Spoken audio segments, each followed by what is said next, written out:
ಹೇಳ್ಕೊಳಕ್ಕೊಂದು ಊರು, ತಲೆ ಮ್ಯಾಗೊಂದು ಸೂರು, ಮಲಗಾಕೆ ಭೂಮ್ತಾಯಿ ಮಂಚ, ಕೈ ಹಿಡ್ದವಳು ಪುಟ್ನಂಜಿ ನೆಗ್ನೆಗ್ತಾ ಉಪ್ಪುಗಂಜಿ ಕೊಟ್ರಾಯ್ತು ರತ್ತನ್ ಪ್ರಪಂಚ. ಸೂರು ಇರಲೇಬೇಕು, ಎಲ್ರಿಗೂ ಸೂರು ಇರಬೇಕು, ಒಂದು ಮನೆ ಇರಬೇಕು. ಎರಡನೇ ಮನೆ ತೊಗೊಳ್ಳೋವಾಗ ಬೇರೆ ವಿಚಾರ. ಆದರೆ ಒಂದನೇ ಮನೆ ತೊಗೊಳ್ಳೋವಾಗ ನಾವು ಸಾಲನಾದರೂ ಮಾಡಿ ನಾವು ಮನೆ ತೊಗೊಳ್ಳೇಬೇಕು. ನಿವೇಶನ ಅಥವಾ ಮನೆ ತೊಗೊಂಡ್ರೇ ಉತ್ತಮ ಅಂತ ನನ್ನ ವಾದ ಸರ್. ಬಟ್ ಇಲ್ಲಿ ಎರಡಿದೆ ಸರ್, ನಿವೇಶನನೇ ಬೇರೆ, ಮನೆನೇ ಬೇರೆ. ಹೌದು. ನಿವೇಶನ ನಾವು ಯೂಶಲಿ ತೊಗೊಳ್ಳೋದು 10 ವರ್ಷಗಳ ನಂತರ ಮನೆ ಕಟ್ಟಿಸ್ತೀನಿ ಅಂತ ತೊಗೋತೀವಿ, 5 ವರ್ಷ ನಂತರ ಕಟ್ಟಿಸ್ತೀವಿ ಅಂತ ತೊಗೋತೀನಿ. ಇಲ್ಲ ಅಂದರೆ 10 ವರ್ಷ ನಂತರ ಸೇಲ್ ಮಾಡೋಕ್ಕೆ ತೊಗೋತೀನಿ ಇನ್ವೆಸ್ಟ್ಮೆಂಟ್ಗೋಸ್ಕರ. ಅದ್ರ ಬಗ್ಗೆ ನನ್ನ ಪ್ರಕಾರ ಭಿನ್ನಾಭಿಪ್ರಾಯಗಳಿರೋದು ತುಂಬ ಕಡಿಮೆ. ಓಕೆ, ಹೌದು ಸರ್, ಕರೆಕ್ಟು ಅಂತಲೇ ಹೇಳ್ತಾರೆ.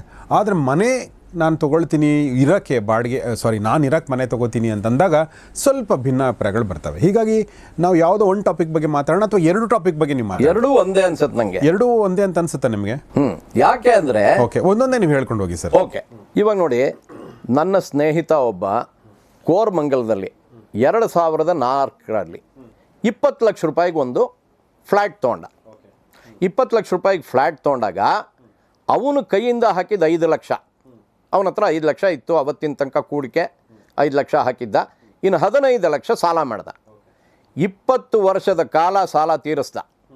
2024ರಲ್ಲಿ ಅವನ 15 ಲಕ್ಷಕ್ಕೆ ಅವನು ಕಟ್ಟುತ್ತಾ ಇದ್ದಿದ್ದ EMI ತುಂಬ ಬೆಲೆನೇ ಕಳ್ಕೊಂಬಿಟ್ಟಿತ್ತು. ಏನು ಇಷ್ಟು ಕಮ್ಮಿ ಕಟ್ತೀನಿ ನಾನು ಅನ್ನೋ ಸಂತೋಷ ಇತ್ತು ಅವನಿಗೆ. ಯಾಕಂದರೆ 2004ರಲ್ಲಿ 15 ಲಕ್ಷ ತುಂಬ ದೊಡ್ಡ ಮೊತ್ತ. ಹೌದು. ಇವತ್ತು 15 ಲಕ್ಷ ತುಂಬ ದೊಡ್ಡ ಮೊತ್ತ ಅಲ್ಲ. ಯಾವ ಮನೇನೂ ಸಿಗಲ್ಲ, ಯಾವ ಫ್ಲ್ಯಾಟು ಸಿಗಲ್ಲ. ಅದರಿಂದ ಇಲ್ಲಿ ತನಕನೂ ಅದೇ ಕಟ್ತಾ ಇದ್ದ ಅವನು. ಆವಾಗ ಅವನಿಗೆ ಬಹಳ ಕಮ್ಮಿ ಅಂತ ಅನ್ನಿಸ್ತು. ಏನು ಮಾಡಿಬಿಟ್ಟ, ಅದನ್ನು ಮಾರಿಬಿಟ್ಟ. ಮಾರಿದಾಗ ಎಷ್ಟಕ್ಕೆ ಹೋಯ್ತು? 1.5 ಕೋಟಿಗೆ ಹೋಯ್ತು.